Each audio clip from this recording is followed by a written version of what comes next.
We're back. Are we? And we're not. And I'm not talking about the B team. I'm talking about the Cowboys. Just another year. Welcome. And we were talking just off camera right before we started. Like, I never seen this team win. They've never proven to me that they're a good football team. Yeah, we've had a lot of good players, but it's just another year of misery for me. You know, at the end of the day, I'm essentially a Jets fan. I'm no different than a Jets fan at this point because every year we come into the season like looking at our team, you know, did we get better? Yeah, I think we got better. And Cowboys, I think it's been more so than the Jets where we say we got better. And obviously you look at the record-wise, yeah, like we are over the last number of years, we've been better than you guys. But at the end of the day, the Jets have been to an AFC championship game more times than the Cowboys have in my lifetime. I saw Mark Sanchez play in a goddamn AFC championship game. Like, it's at the point where I don't understand why opposing fans even come at me because my response is like, I'm a Jets fan. I'm one of you guys. Like, I don't know what you're coming at me for because you guys are like, oh, yeah, dude, I've never seen our team win. I'm 25, going to be 26. I have never seen us win. And y'all joke, like, when's the last time your team won? Have you even seen them? No, that's why I'm sitting here like it's just another year. Like, yeah, I want us to win a championship. Everyone wants to win a championship. You guys, tell me right now. No, tell me right now you don't want to win like if you were given the chance to win a Super Bowl, would you not want it? Who wouldn't? Exactly. That's what I mean. So, like, to go into a season not having a single thought in your head like I want to win a Super Bowl is wild. Like, when at the beginning of the year, when people say, like, oh, who do you think's going to win the Super Bowl? Like, if you don't say your team, you're crazy. You're crazy. And I know that there's teams that are like, oh, we should tank. And I get that. We're one of those. But, yeah. But let me paint you a picture here, Mike. You guys come out. Aaron Rodgers are not Aaron Rodgers this year. And you go on a 7-8 game stretch where you're undefeated and you're beating good teams. Tell me there's not a single ounce in your body that's like, yo, we could make the playoffs and go to the Super Bowl. If that ever happened, yes. Exactly. That's hypothetical. For sure. But it's just like I don't even know what to think about this team anymore because I'm at the point where the Flyers are my only source. I shouldn't say it. Liverpool's always been there for me. But American sports, Flyers are starting to become my only source of happiness as a fan. That's me. That's my life. Rangers, right now. yeah. It's been my life like that since Lundqvist and the Rangers made it to the Stanley Cup against the Kings. I think it was 2016. It's been like that ever since. But Mike, the Flyers are they're in a true rebuild. Yeah, they aren't even supposed to be good this year. They were supposed to be dog shit. I know. We just had our first round pick tell us he doesn't want to play for us. And somehow we're in third place, not a wild card. We're in third place. We're going to make the playoffs at this point. And there's a good chance that we could even jump into second or first by the end of the season, just with the way our side of hockey's going on the Eastern Conference. And it is now. Do I think that's going to happen? Hell no.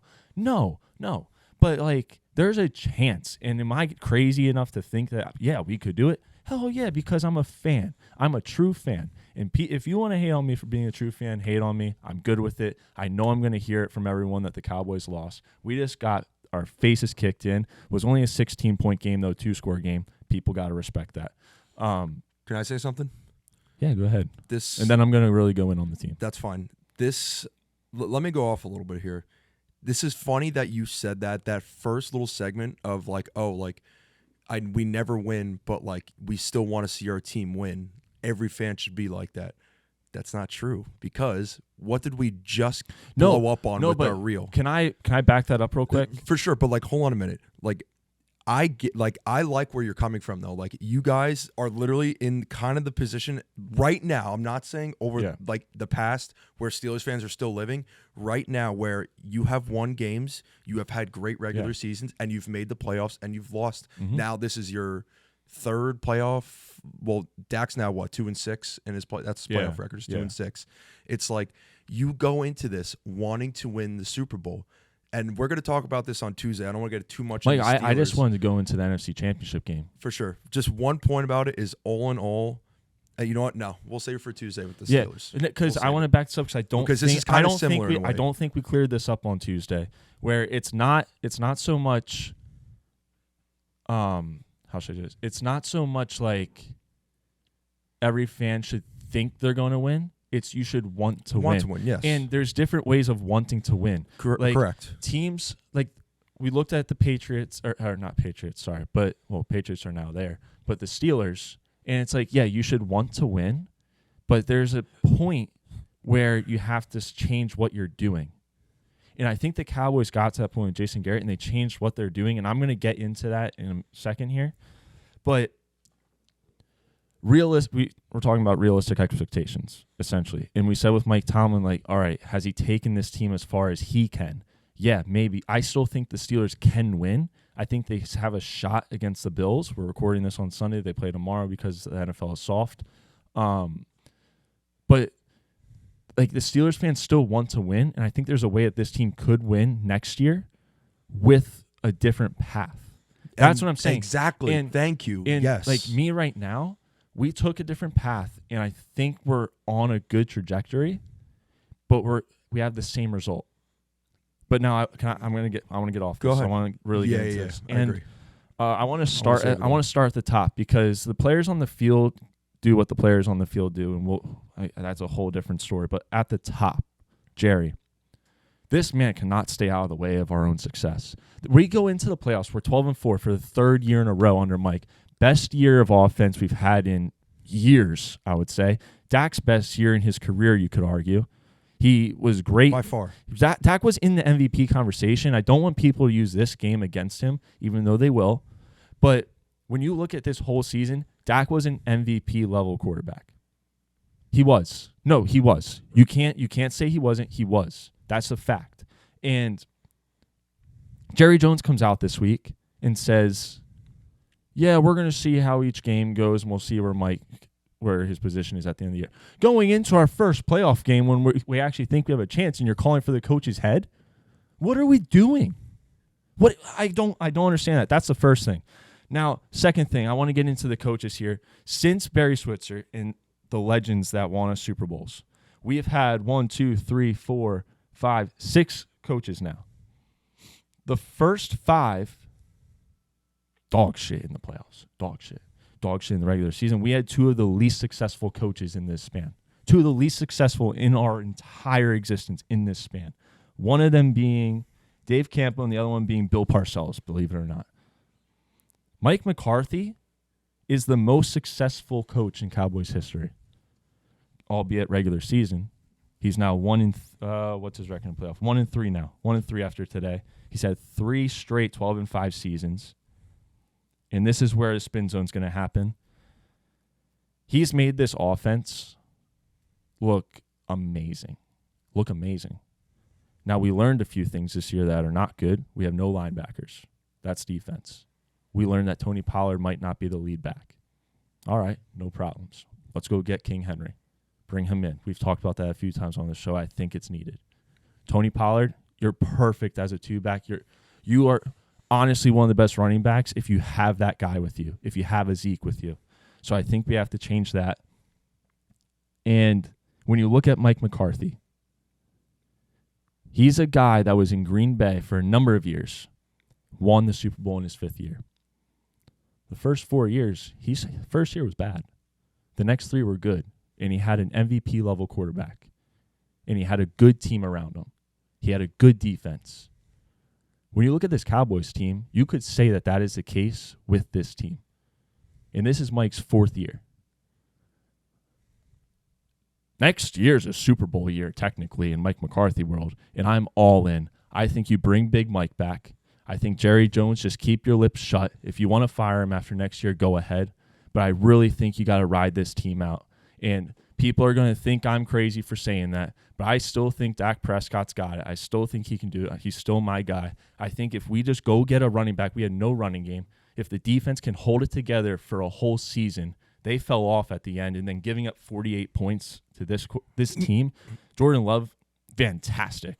The wide receivers played fantastic, but our defense was, our secondary was horrible. We got no linebackers, and people are just wide open everywhere on the field. You're never going to win a game when you just leave everyone wide open in professional sports. Any sport you play in, if you give someone the easiest path to a victory, it's going to be taken. It's professional sports. Everyone's professionals. There's a reason they're on these teams. 48 points at home is unacceptable. Unacceptable. And I love this defense. I love the guys on it, but it was bad today. It was bad. And when the offense, they put up 32, and I know it was kind of garbage time points, but they still put up 32 points in the game. You shouldn't be losing when you give up more, when you score more than 30 points. It's just this is the most embarrassing way we could have gone out. If we lost like 17-14, at least it's a close one and you had a chance. Like going out this way when you're just getting pounded and pounded and pounded, and you have to listen to Dak go, "Here we go," constantly when you're just down, it drives me insane. It's very cringe. It was driving me insane. And then, oh my God! And it's just the time management at the end was horrible. But at the end, I told you my spin zone. I think they all come back. I think you have to do it. It's year 5. Mike McCarthy wins in year 5 with this type of team, and he's got the team going in the right direction. Am I happy with it? No. I've said my grievances. I think that the Cowboys, maybe I'm cursed. I mean, I'm a Sixers fan too, so it makes a lot of sense. We're never going to win something. We have the best player in the NBA. I mean, people will say Jokic because they hate Embiid, but we're never going to win. Cowboys might never win. I think I missed the boat. I really do. I think I missed the boat because I was born a little too late in the 90s. My turn? Yeah. Do you agree with some of what I said, or do I sound insane? Yes and no. From like looking outside in, Okay. Not being a Cowboys fan, I'll be straight up with you what I think. I think I agree with you on Jerry. I think he gets in their own way. Yeah. He gets in what he said right before that game is blasphemy. Like that's the last thing you need to be saying before a divisional round playoff game. It doesn't even matter who you're playing at that point. In one of your It's best a years. playoff game against a team that has low-key kind of been your kryptonite for a couple of years now, especially in the playoffs. Number 2, do I think Mike McCarthy should come back? I will say yes, but here's the thing though. I feel like Jerry Jones is slowly running out of patience, and you got guys like Mike Vrabel and Bill Belichick waiting on the phone. Like, you give them a call, they're going to answer because they're looking for a team. Yeah, I know. Listen, even though they've been regular season champions and they've been fantastic in the regular season, you know this, he knows this, and I know this. In the playoff time, Yeah. what are they? No, I mean, I said it. We they're suck. nothing. We suck. And the thing is, too, if he comes back, if McCarthy comes back, I'd be shocked. What I think is Dak deserves some hate. I'm sorry. He does. He did have a great regular season. Yes. He was horrible today. He was horrible today and has been pretty bad in general in the playoffs. The furthest he's gotten was divisional round. Is that correct? I think he's like 1-5 against the spread in the playoffs. He is not good in the playoffs, and that's on Dak, bro. Yeah. That is the clutch factor that he does not have. I'm going to add to this. He looked lost against the zone today. Yes. Lost. He could not find a gap for his life. Yes, and I don't know how he got his girl pregnant. he was getting that's good. He was getting read like a book, and all in all, Dak just does not have the clutch gene. He will not win you a Super Bowl ever. Yeah, okay. Okay, makes sense. Pun intended. He will not win you a Super Bowl. There's no way. You can't look at Dak right now, especially after that game. Granted, the defense did not show up either. The offense and CD Lamb did not show up until probably the second half. CD looked uninterested. Oh, absolutely. But that's Those what I first mean. couple possessions, he definitely looked uninterested. But it's, for me, what I think is that no other team respects Dak. And that's why he always finds a way to shit the bed in the playoffs. Like, you could see by their body language. Like, CD, for example. Like, the defense. I'm putting it down right now. If it doesn't happen next year, if we don't make I'm not saying a Super Bowl, if we don't make the NFC Championship game, because there's always a chance that, like, you have a Niners team like this and they come out and they're just the best team of all time. Like, if that's the case, like, whatever. Like, what can you do? But I need to see them get to an NFC Championship, or else I think it's time that Dak has to move on. Mike's going to have to move on. I might go through a couple years of like 6 and 10, 6 and 11s, whatever it be. But like that's what's going to happen every year there's still that belief that you could win depending on what they bring in. And if we have to go draft a quarterback and it's like, all right, we go out there with Cooper Rush next year or Joe Flacco. Not we need next, to not wrap next this. year, but the next year. We need after. to wrap this into Tuesday and relate Yeah. this to the Steelers because this is a perfect transition as to why they should move off Tomlin and continue to possibly take a step back to move forward. It's but like I'm at the point where I don't know what to think because you look at the full body of work from this season, and there was so much positive and big steps forward. Because, all right, you could look at the other 12-5 seasons. Were we really going to win? You could argue maybe 2 years ago we could have. But last year, no, we didn't have a shot last year. Let's be honest with ourselves. Last year we didn't have a shot. Dak Prescott wasn't good. He was one of the worst quarterbacks in the league last year. This was your best statistically. And this year, you could argue was the best shot. And maybe we come out next year and we run it back, and maybe it gets a little better. But if it's worse, and if the defense is worse than what they just showed right now, if we don't go get linebackers, it was clear. Ever since Leighton Vander Esch you can't left bank on and him, got dude. injured. No, I know you can't bank on it, but think about it. Once he got injured, let's look at how this defense did. It was clearly going up, and then there was an injury that happened and went way back down. You also got to give credit to the Packers, dude. They flat out outplayed the shit out of the Cowboys. LaFleur was fantastic. I don't want to take away from the Green Bay Packers saying the Cowboys played bad. That's why Green Bay had a legitimate shot, even if the Cowboys played well. They might have still won because LaFleur was just fantastic today. The defense, the offense, the receivers, the run game. Aaron Jones, dude. Listen, I like Aaron Jones, but that's alarming for the Cowboys to have 3 tutties scored by Aaron Jones against y'all. Listen, and he's not in his prime anymore, dude. He's not. He's a good running back, and he's going to be done soon, but he did what he had to do today. That was his 4th game over 100 yards, I think, in a row. Yes. Oh, in a row. In a row. Okay. Not to take away from what he did today again. For sure. Green Bay was fantastic, but they've been fantastic for a number of weeks now. And finally starting to click. Yeah. Depending on where they get matched up now, I could see them win.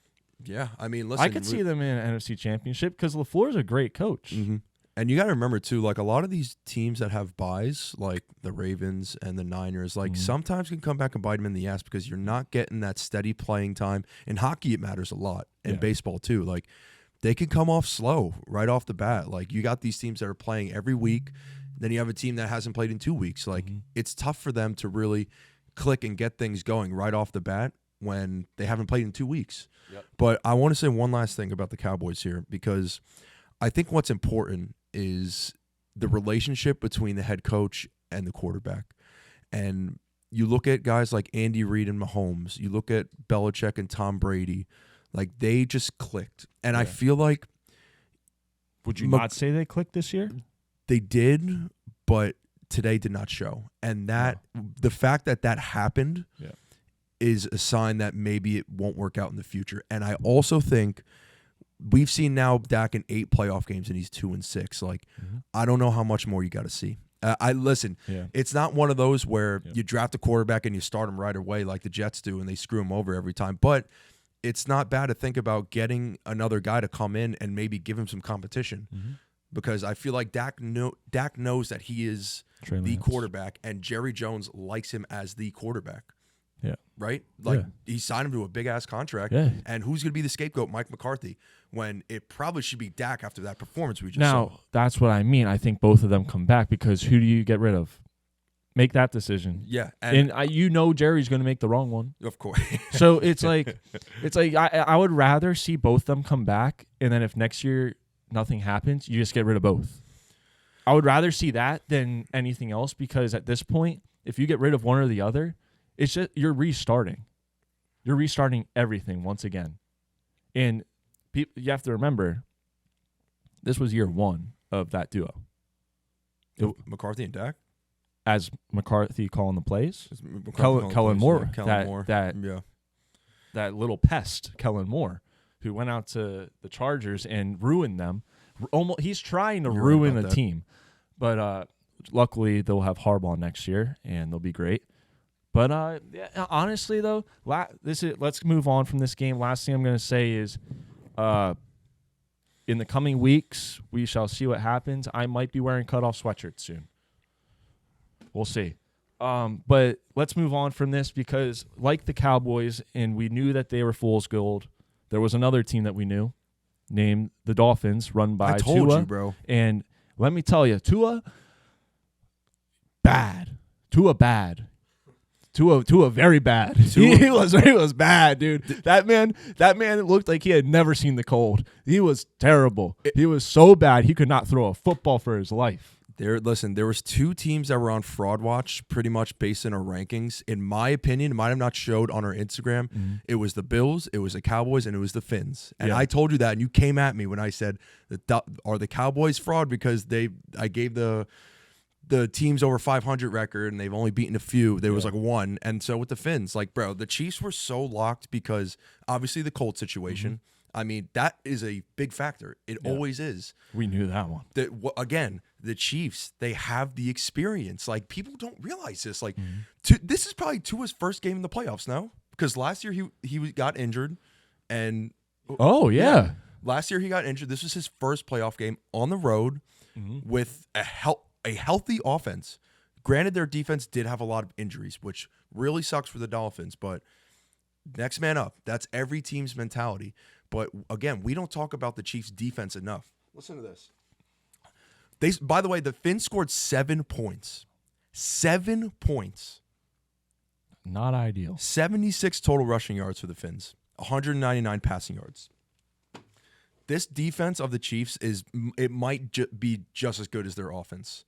And you got guys like Karlaftis, who I didn't think was going to be good. He is good. Shout out to you, Ponyo.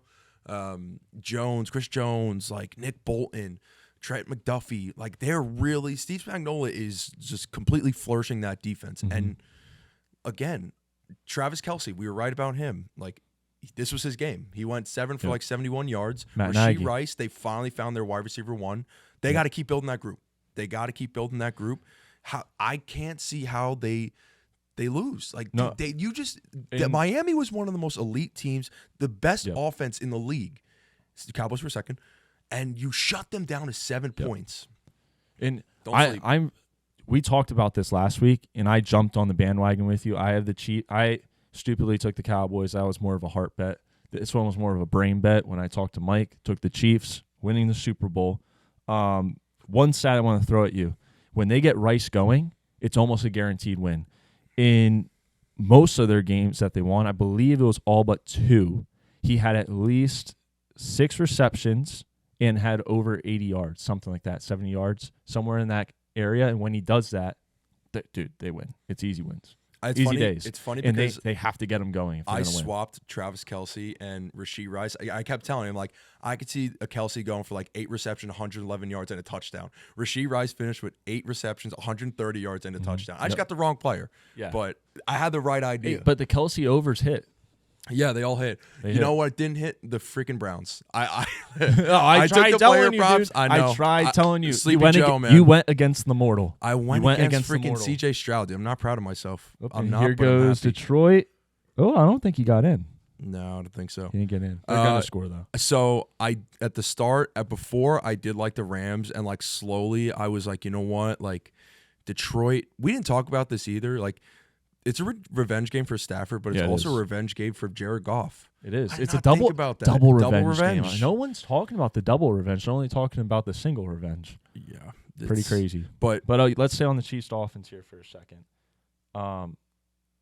The Chiefs, I'm not going to say they're paying the refs, but I think they might be. I'm not going to hate against it because the refs have helped me out. They've helped the Eagles out. They've helped everyone out this year. It just seemed like they really didn't want the Dolphins to play well. Something happened there because Mahomes got away with not 1, but 2 penalties on that play where his helmet cracked.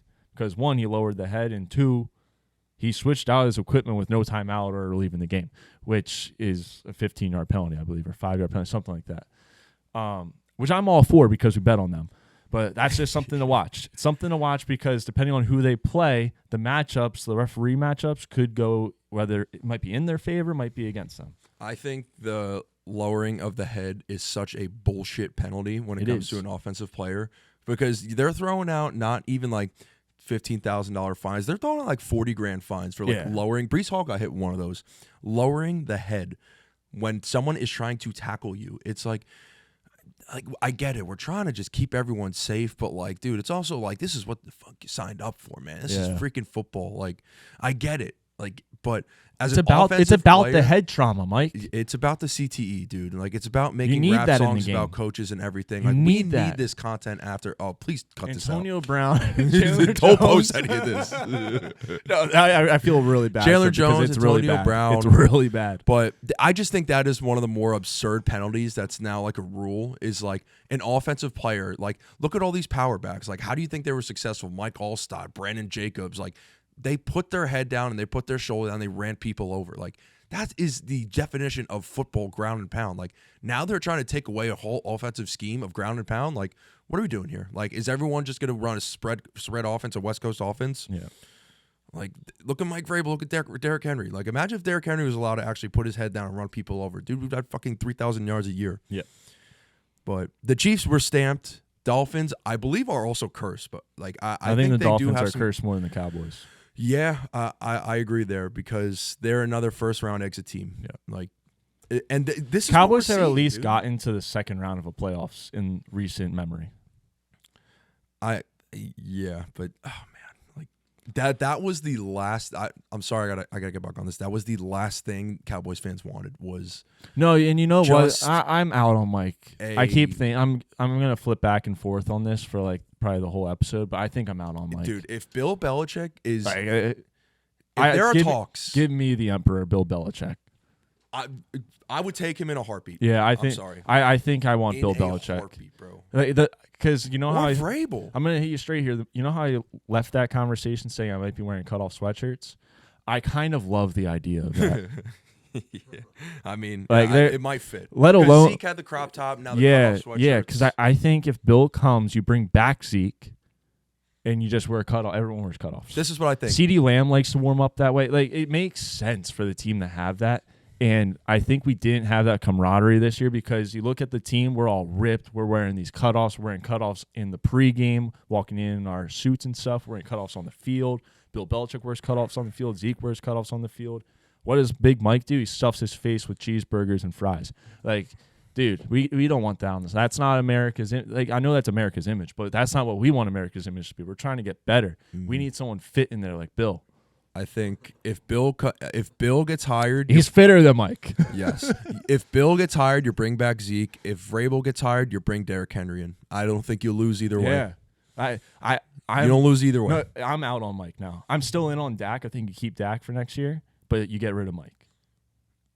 I think you guys take a chance on Ben Johnson. That is, I think the Steelers do. That's who I think the Steelers should get, bro. The reason I say Dallas is because their offense is loaded and ready to go. Okay, that's fair. I can see that. I can see them and the Chargers. Jerry won't do that though. Yeah, Jerry won't. He's gonna get someone as old as him. He's not gonna change in his ways. It's true. He tried to go young and it didn't work, so now he's gonna go back. Steelers should get Ben Johnson. I'm gonna go into why on Tuesday, and then hopefully the Steelers fans can forgive me. Time out. Hear me out. Situation here. Tomlin leaves Tuesday. I know. No, Tomlin. This is Cowboys talk here. Okay. Tomlin leaves. Johnson goes to the Steelers. Tomlin goes to the Cowboys. I like that so much. I think that is the way. I think Jerry Jones has to figure out how to get Tomlin out of Pittsburgh. I think he's gonna pull the Sean Payton, bro. Honestly, I think he's gonna take a year off. He's got 1 year left in his contract. But he could come and get a Super Bowl next year. I'm gonna backtrack that. Not if Dak's there. Gonna backtrack that. He could get an NFC Championship game if he comes to Dallas next year. Okay, we can roll with that. Who says no? Dak. Yeah. All right. That's so fucking frustrating. Moving on, Texans and Browns. C.J. Stroud and D'Amico become the first rookie duo in 12 years to win a playoff game.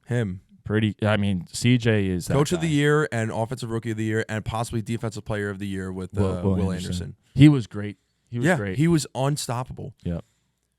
Sleepy Joe kind of just gave that game away. Yeah, those 2 interceptions ruined it. That and the defense. Like, dude, you had one of the better defenses. And again, Browns, they were my sleeper team. They did make it. They did. You can't give up 45 points, man. Like, your team is basically built around your defense. Like, it was fun with Joe Flacco getting you to the freaking playoffs, but you're supposed to stop him on defense, especially a rookie quarterback. First playoff game, he's him, dude.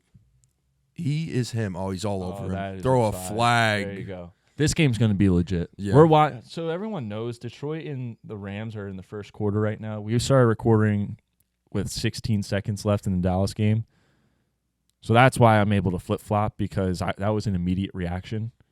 Yeah, I'm out on Mike. But, yeah, Flacco looked old as hell. I know he's your boy. I know he's your fantasy quarterback. I know he did a lot for you this year. That's why I had to ride with him. But, yeah, and I For the sake understand of him winning that. me money. I understand that. But he was old. In the whole pregame, all their like hype videos with him were like, people think you're old. People are trying to figure out if you can do it. So, and the whole time it's like, yeah, you know, like I'm not that old, you know, like I could still play football. And then he went out there and just looked old as hell, bro. It looked like was it was bad. going to be closer though. Like we were watching it, and it was just going back and forth, flipping back and forth, like Texans scoring, Browns scoring, Texans scoring, Browns scoring. Like it wasn't just like the Texans were just taken off, but of course they did when Flacco threw 2 pick sixes, I believe. After that, it was over. No, one, because the other one pick went back six. to like the 5-yard line or something. Yeah, okay, yeah. So through but one, basically 2. yeah. So after that, I mean, The game you're was giving up over. the game. It was done. So we were out at your bar, and immediately after that second one, I looked at you. I was like, yeah, thank you for the money. That was easy. Yeah. All good. But I want to get into Stroud here a little bit more, because Stroud has thrown for 200-plus yards and has 75% plus completion percentage in his last 3 games, and he's had no turnovers in those games. So since that injury that he took the game off against the Browns, I believe it was, ironically enough, he's been basically you could argue he's been the best quarterback over those 3 weeks. He'll finish top 10 next year. And that's the floor. That's the floor. That's the floor. I think he could be top 5, dude. Yeah. And I want to add, in those 3 games, Nico Collins has had at least 80 yards and 6 catches, and he's had 2 touchdowns. That's Not in a every duo. game, but he's had 80-plus and 6 catches in every game, and that is a duo to be scared of, because if that's happening, that's basically giving your team 14 points every game. You want Nico or Tank. I would reach on them in fantasy. I'm going to go to fantasy here. You're reaching on either Nico or Tank, like 3rd pick or 3rd round.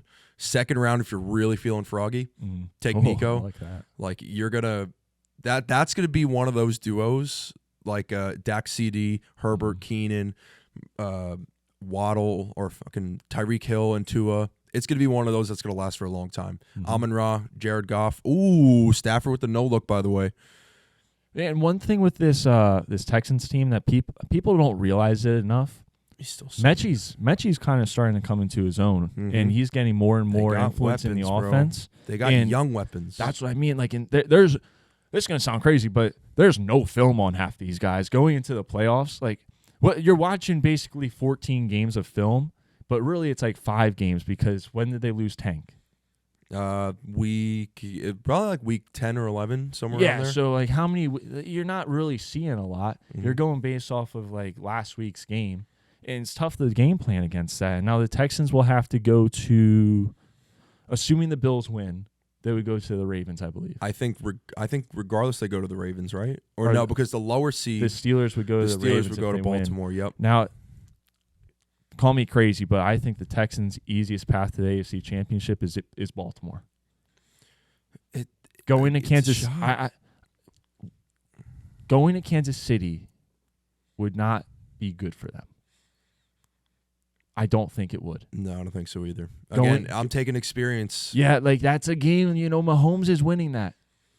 Also, I don't know if you've seen this, but FanDuel, like if you did you bet it on FanDuel for them to win the Super Bowl? Yeah. Is your bet active? So there's like this whole thing going on where it says it already settled. So like, when you lose your bet, it settles. Yeah. So right now your bet is settled, like for the Chiefs to win the Super Bowl, -2. And FanDuel is like completely screwing up right now and is not fixing it. So we could potentially just be giving our money to FanDuel and not winning. Wait, but it told us we would have a cash out.